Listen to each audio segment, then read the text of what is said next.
হালাল পন্থায় হালালভাবে আল্লাহ তাআলা আপনার বশ করে দিবে, আপনার বাধ্য করে দিবে। আপনি যদি কাউকে বিয়ে করতে চান, অথবা আপনার স্বামী যদি আপনার কথা না শোনে, আপনার বউ যদি আপনার কথা না শোনে, এক্ষেত্রে আপনারা এই আমলটা করতে পারেন। আসসালামু আলাইকুম রহমতুল্লাহ। সম্মানিত দর্শক, কোরআনে পাকের মধ্যে এমনই একটি পাওয়ারফুল সূরা রয়েছে, যেই সূরার মাধ্যমে আপনি যে কোনো অবাধ্য ব্যক্তিকে আপনার বাধ্য করতে পারবেন, যে কোনো ব্যক্তিকে আপনার বশ করতে পারবেন কোরআনে পাকের ছোট্ট এই সূরাটির মাধ্যমে।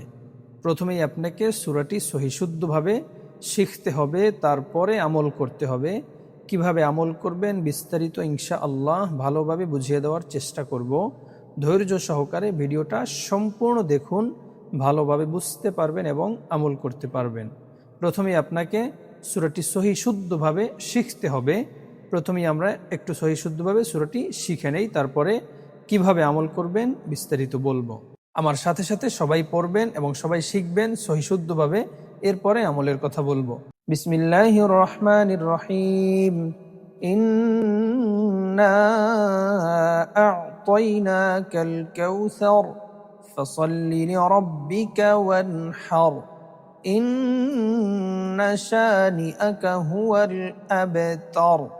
বিসমিল্লাহির রহমানির রহিম। إنا أعطيناك الكوثر فصل لربك وانحر إن شانئك هو الأبتر। প্রথমেই আপনাদেরকে সূরাটি শুনাইলাম এই কারণে, যেন যখন সূরাটি আপনারা পড়বেন কোনো ভুল না হয়, শুদ্ধভাবে এরপরে আমল করতে পারেন। কারণ আপনি যদি আমল করার ক্ষেত্রে সূরায় যদি ভুল পড়েন, তাহলে আপনার সওয়াবের পরিবর্তে গুনাহ হবে। এজন্য সহিশুদ্ধভাবে শিখবেন, তারপরে আমল করবেন। প্রিয় দর্শক, যারা এই চ্যানেলে নতুন, সবাই চ্যানেলটা সাবস্ক্রাইব করে পাশে থাকা বেল বাটনটি অল করে দিন, যেন নতুন নতুন ভিডিও সবার আগে আপনি পেতে পারেন। যারা সাবস্ক্রাইব করেছেন তাদেরকে অসংখ্য ধন্যবাদ, জাযাকাল্লাহ। প্রিয় দর্শক, কিভাবে আমল করবেন? আপনি যখন আমল করবেন, প্রথমেই পবিত্র অবস্থায় পবিত্র স্থানে বসবেন। হতে পারে একটি জায়নামাজের উপরে, অথবা মসজিদে বসে, অথবা পবিত্র যে কোনো স্থানে বসার পরে 3 বার ইস্তেগফার পাঠ করে নেবেন। আস্তাগফিরুল্লাহ, আস্তাগফিরুল্লাহ, আস্তাগফিরুল্লাহ। এরপরে 3 বার দুরূদ শরীফ পাঠ করে নেবেন, যে দুরূদ শরীফটা আমরা সবসময় নামাজের মধ্যে পড়ে থাকি, দুরূদ ইব্রাহিম।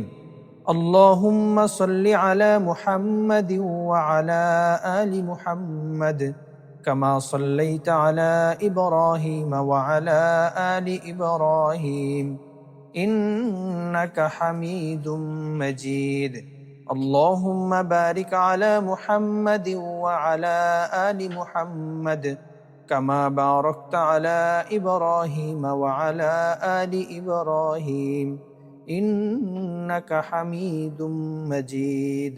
এভাবে সহিশুদ্ধভাবে 3 বার দুরূদ ইব্রাহিম পাঠ করবেন। 3 বার দুরূদ ইব্রাহিম পাঠ করার পরে যাকে আপনি বাধ্য করতে চান, অথবা আপনি যাকে বশ করতে চান, আপনার আয়ত্তে আনতে চান, ওই ব্যক্তির নাম মনে মনে স্মরণ করবেন এভাবে যে, হে আল্লাহ, আমি ওই ব্যক্তিকে আমার বশ করতে চাই, আমার অনুগত করতে চাই, তাকে আপনি আমার অনুগত করে দেন। এভাবে এই কথাটা বলার পরে আপনি 19 বার পাঠ করবেন সহিশুদ্ধভাবে বিসমিল্লাহ সহকারে। এভাবে বিসমিল্লাহির রহমানির রহিম। ইন্না আ'তাইনাকাল কাউসার ফাসাল্লি লিরাব্বিকা ওয়ানহার ইন্না শানিআকা হুয়াল আবতার। এভাবে একবার পাঠ করবেন এবং আপনার বুকের উপরে ফু দিবেন। আবার একবার পাঠ করবেন, আপনার বুকের উপরে ফু দিবেন। 19 বার পাঠ করবেন, 19 বার আপনার বুকের মধ্যে ফু দিবেন। এরপরে 3 বার দুরূদ শরীফ পাঠ করবেন, 3 বার ইস্তেগফার পাঠ করবেন। এরপর আল্লাহ তাআলার কাছে দোয়া করবেন। আপনার মনের যত ইচ্ছা আছে, আকাঙ্ক্ষা আছে, ওই ব্যক্তিকে আপনি যা করতে চান আল্লাহ তাআলার কাছে বলবেন।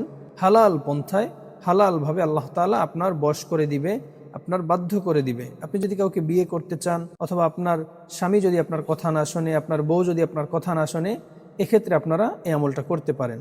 কেউ কোনো খারাপ উদ্দেশ্যে, খারাপ কোনো নিয়ত নিয়ে আমলটা করবেন না, তাহলে কিন্তু আপনি ক্ষতিগ্রস্ত হবেন। তাই দয়া করে ভালো উদ্দেশ্যে, নেক উদ্দেশ্য নিয়ে আমল করবেন। আল্লাহ তাআলা আপনার উদ্দেশ্য কবুল করবেন অবশ্যই ইনশাআল্লাহ।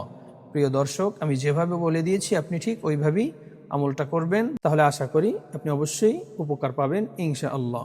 প্রিয় দর্শক, এরকম আরও নতুন নতুন ভিডিও পেতে সবাই চ্যানেলটি সাবস্ক্রাইব করে পাশেই থাকুন। আজকের মতো এই পর্যন্তই। সবাই ভালো থাকবেন, সুস্থ থাকবেন। আল্লাহ হাফেজ। আসসালামু আলাইকুম রহমতুল্লাহ।